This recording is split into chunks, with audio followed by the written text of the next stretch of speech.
మాట పెడుసైనా మనసులో వెన్న రాయిలా ఉన్నవాడిలోన దేవుడెవరికి తెలుసును నాకన్నా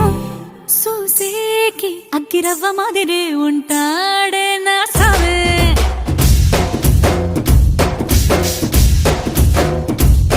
మెత్తాని పత్తి పువ్వుల మరే సంటో